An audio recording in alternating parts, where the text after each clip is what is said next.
What's up, Knights of X, and welcome back to the channel. And we are here to prepare for the new 5v5 Grand Arena season. Got a whole bunch of new datacrons, a whole bunch of new metas and teams coming about. So I'm going to give you guys, in my opinion, the best teams for offense, defense, and flex for this upcoming season. I'm going to add a couple of different options in case you didn't farm the level 9 datacron or you don't have the level 6. So I'm going to put different options for where you are with your roster, if you wailed for the new characters, if you didn't. But we'll go through all that in this video. Before we begin, if you guys aren't already subbed, don't forget to hit that sub button. It really helps the channel out a lot, and I appreciate the support. So with that being said, let's go into the defensive teams first. Alright guys, so starting out with the defensive teams, it's going to be pretty similar to last season as well, because we still have a month left or a couple weeks left of the old set. And I'm going to start with the strongest team right now, which is Queen Amidala with Padawan Obi-Wan, Master Qui-Gon. Then my added 4th and 5th, I'm adding the Bad Batch. Now, I'm only adding Bad Batch because I'm using my other Galactic Republic characters for other teams, and I don't use Bad Batch as often in high-end Kyber, so I found that Echo is really good here. And then Tech is also a really good Bad Batch member with the Galactic Republic tag, so it's really good to add with this team. I'm absolutely going to set it on defense. If you guys feel like breaking up the CLS team, you could also add C3PO instead of Tech to make it even more difficult to get through. But I do think this is going to be the best team for Queen Amidala if you want to utilize your full Galactic Republic team to the best capability. But by far, staying on the list is number 1 for defense.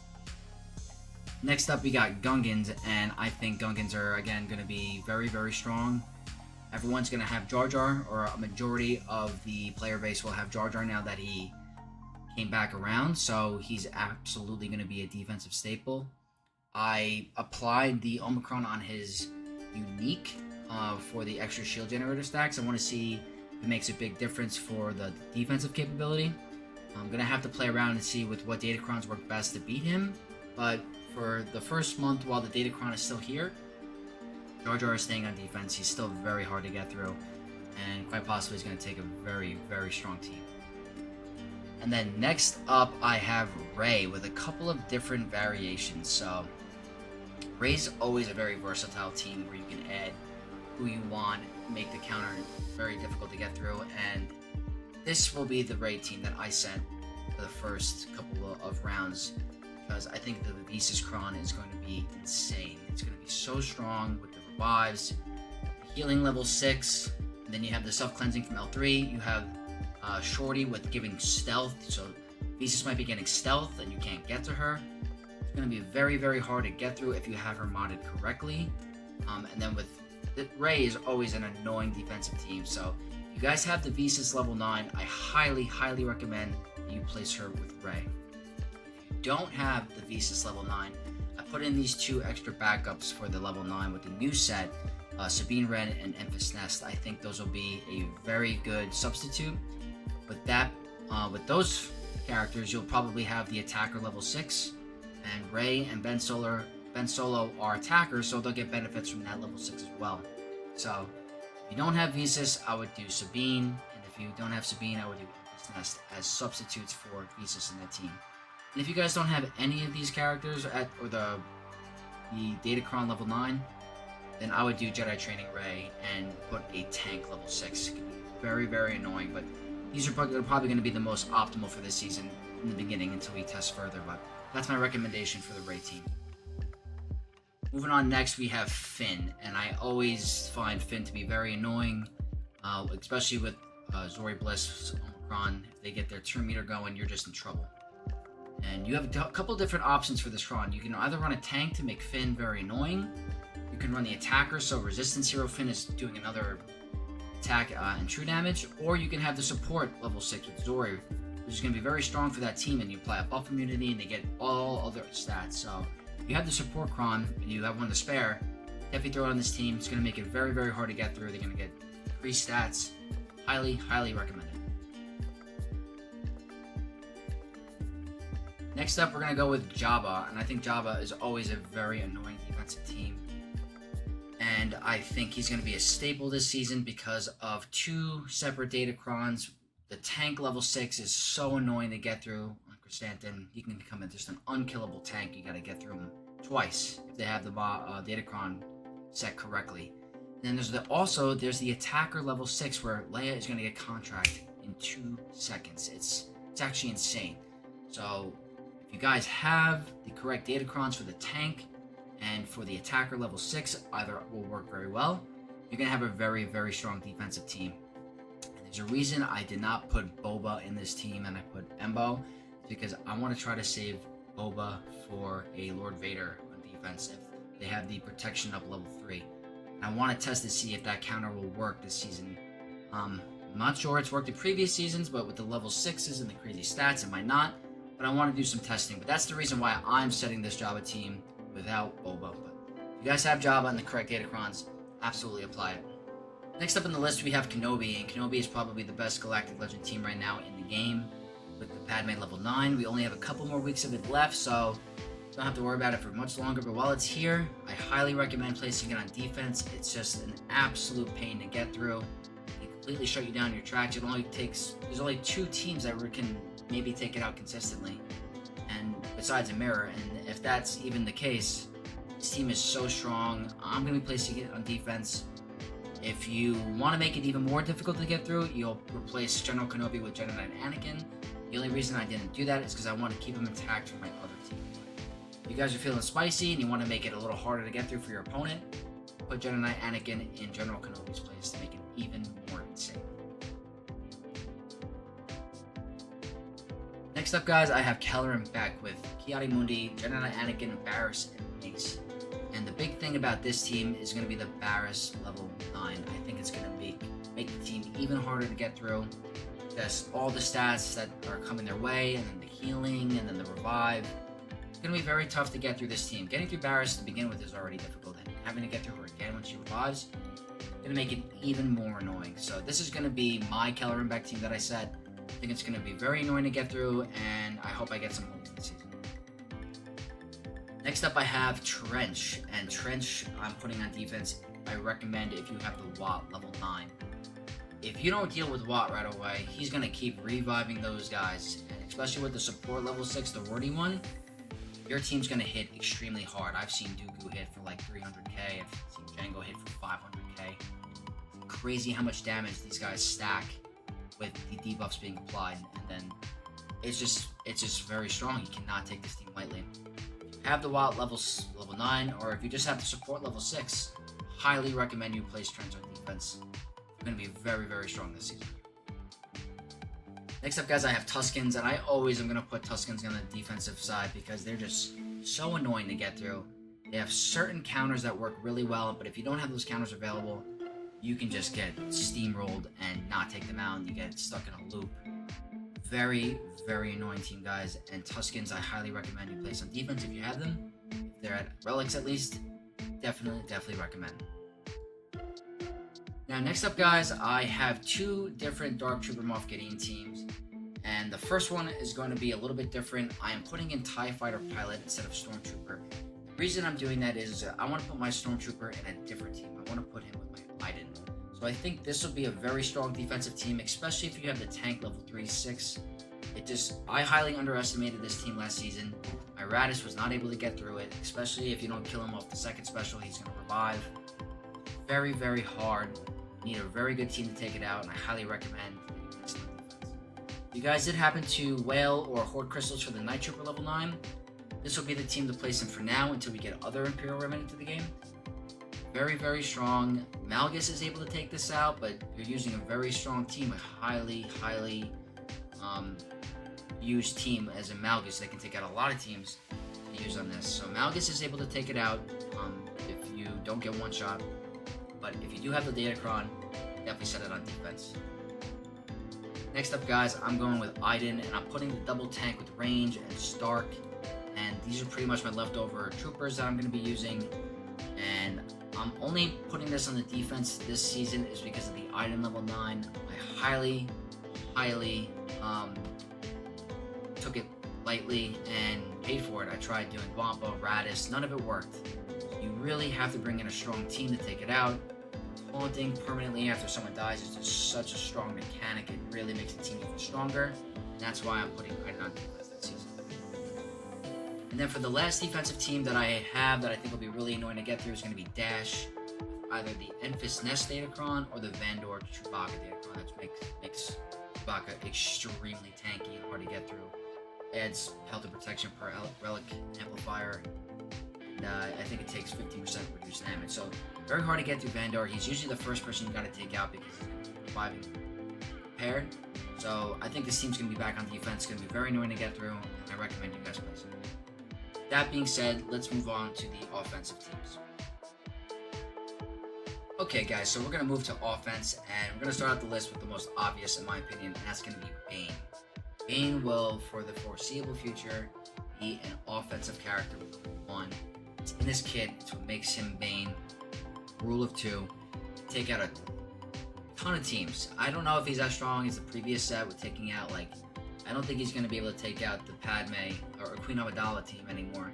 He's not going to be able to take out Jedi Master Kenobi anymore. But he definitely can take out other teams like Reva, any of the really strong A teams. Got to test around with Galactic Legends, but regardless, Bane is staying on offense for future. I highly recommend you use him there. Next up, we have Inquisitors, and Inquisitors I am putting on offense because they can be beaten by Phoenix. And if you can be beaten by Phoenix, it's not worth the investment. Think about how hard it is to get Inquisitors and what they can do outside of defense. They can take out a bunch on offense. I hope they can take out Leia this season. I'm going to test it this GAC to see if it works. But I don't want to place my Inquisitors on defense so they can be beat by Phoenix. So that's why I'm recommending Inquisitors on offense for this season.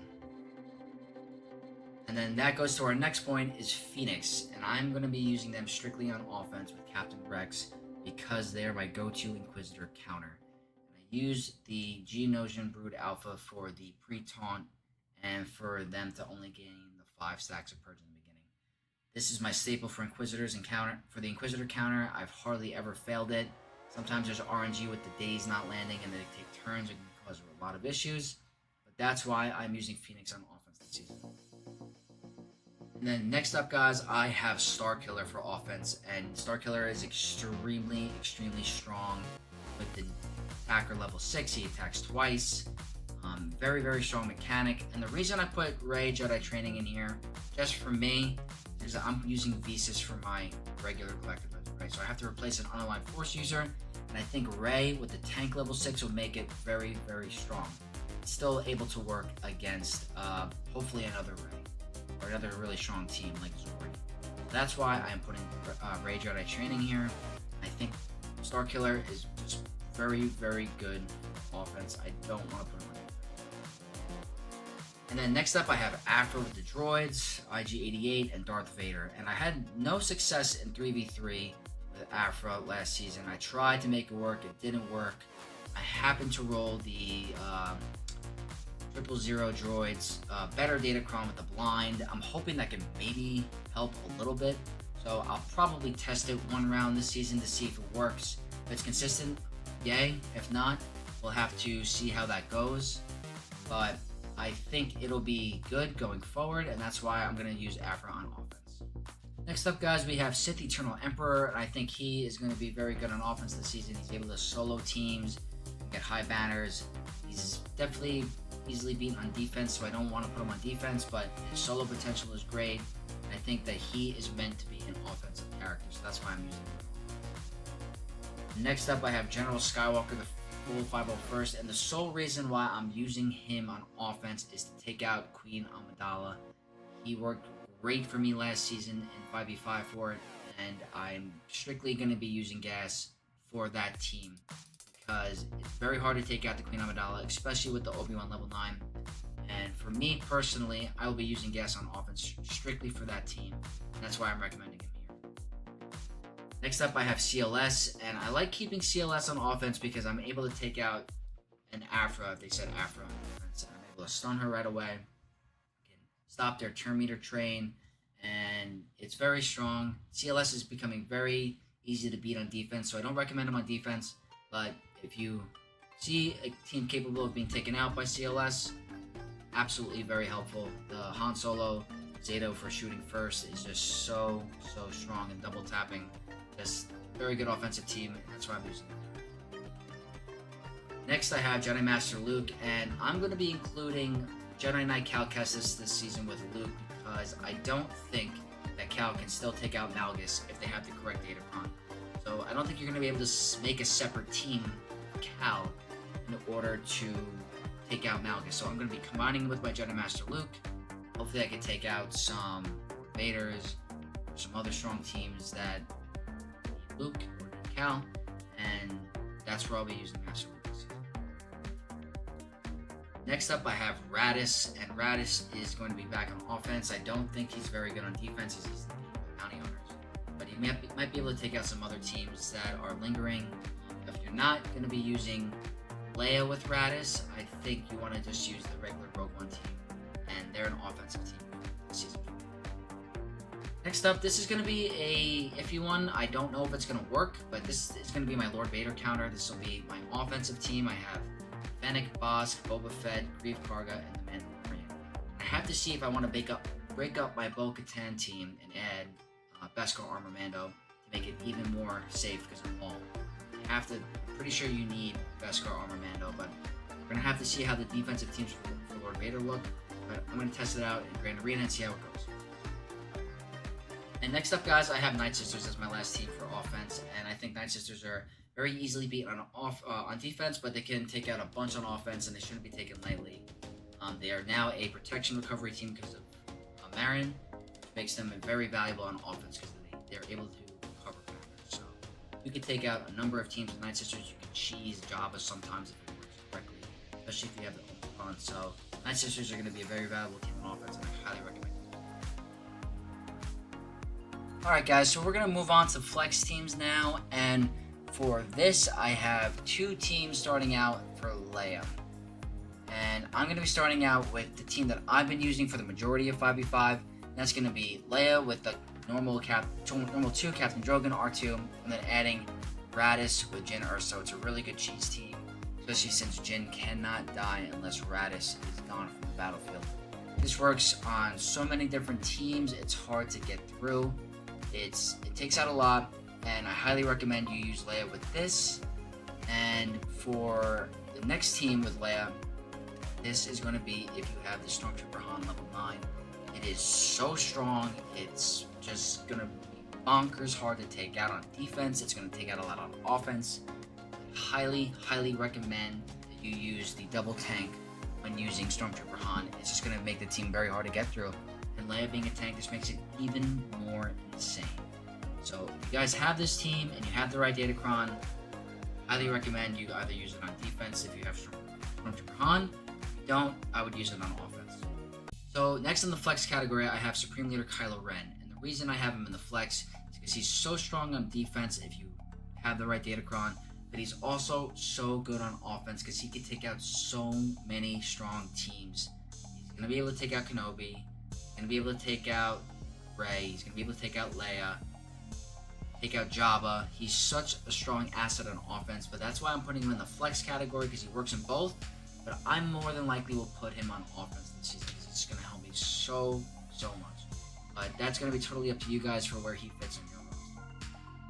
Next up, I have the Unaligned Force User team with Seer, Malicos, Kylo Ren Unmasked, Cal Kestis, and Ahsoka Fulcrum. I think this team is very good. He can take out Galactic Legends like Rey. It's also very strong on defense, but especially if you have Kylo Ren Unmasked as a pre-taunter, it makes the team very hard to get through. You gotta use Malgus, you gotta use a very strong team to get through it. You can't just use any B team. Do not take it lightly, especially if the Malicos has all the Omicrons. It'll make it very hard, and that's why I'm putting them in the flex category, because they work really well with both. Next up in my flex category, I'm gonna have Bo. And the reason Bo is in the flex because she can definitely be a pain on defense, especially if you don't have your Traya. Now Traya is a pretty good counter against Bo, but if you're going to use your Traya somewhere else, you could get stuck in this team. So Bo's going to be very strong on defense, but me personally, probably going to be using her on offense to take out Lord Vaders if I don't think I can get through them with my bounty hunters. So Bo is a very strong team. She's got a good Datacron with the attacker, and the tank is also very helpful. But also the healer one for IG makes the team very hard to get through, and you get that jail out of free card with the revive on the healer. So you have a bunch of different options for this Datacron. And every team that I've mentioned has a tank. So tank Datacrons are definitely strong. Highly recommend them, but also the healer and supports are strong as well. But it all depends on what you guys farm this season and contest. But regardless, Bo is going to be in the flex category. Next up, guys, I got General Grievous with Staff, and this team can definitely cause problems on defense, but it can also take a lot on offense, especially if you have the Omicron. I personally don't have it, so I might be using him on defense. I don't know where I'm going to use him, but he's very strong. You can't take it lightly because he can just take unlimited turns. Take a turn, he's just going to melt your team, and they're going to get Terminator looped. Very strong team, and I highly recommend that you use them somewhere in your arena. Next up in the flex, I'm going to have Malgus, and Malgus is going to be very strong in both areas this season. Because the tank level 6 and 3, where he's going to revive, is going to make him so hard to get through. But at the same time, he can take out so many teams on offense. Malgus is so good. Such a strong character, such a strong team. It just all depends on your game plan where you want to use it. There's no definite defense, there's no definite offense. It all depends on what you farm this season for Datacrons and how you plan to use him this season. So he'll be in the flex category. Next up, guys, I have Treya in the flex, and Treya is a very annoying team on defense because it almost requires a Galactic Legend, especially if you have Savage with her with both. And you have Omicron on Treya, and Savage just completely amplifies the team, makes them so hard to get through. And me personally, I think I'm going to try them out on offense this season because I want to see with the Nihilistic Datacron if I can take out Jabba. I have the support level 6 authority one, so that's why I'm putting him in the flex, because very useful in defense, but also very useful. Next up, guys, if you don't have Keller and Beck and you have the Qui-Gon Jinn Omicron, I think this is a ultimate flex team because very hard to take out on defense, but at the same time, takes out a lot on offense. You can take out General Skywalker. You can do a mirror match. That's what I typically like to use the Qui-Gon Jinn team for. So again, it all depended on your roster and how you want to use them, but whatever you do, if you have this team, either use it on defense or offense because they're very good. And the last team I have in the flex category is going to be Lord Vader. The reason they're in the flex category is because you need to have the right Datacron, and it can be very strong on defense, but Bo-Katan seems to have a good time with it unless there's some bad RNG. At the same time, Lord Vader can take out a lot on offense, so he might be able to take out Rey this season. Hopefully he can take out Jabba if you land the buff immunity, Lord Vader's turn. Hopefully you have enough damage to get through Chrysanthemum with the tank. Very strong. All depends on what you want to do with your roster, but that's going to be my flex list, and that's going to be all the teams that I recommend this season for the 5v5 Grand Arena, and I hope you guys did enjoy. If you guys picked up any teams that you might not have thought about, or if you don't agree with the list, leave a comment down below. I'm curious about your opinion, but for my initial thoughts, this is going to be the most optimal for my gameplay. So, if you guys did enjoy this video, don't forget to leave a like, comment, and subscribe to the channel to become a Knight of X. I will see you guys in the first round of Grand Arena.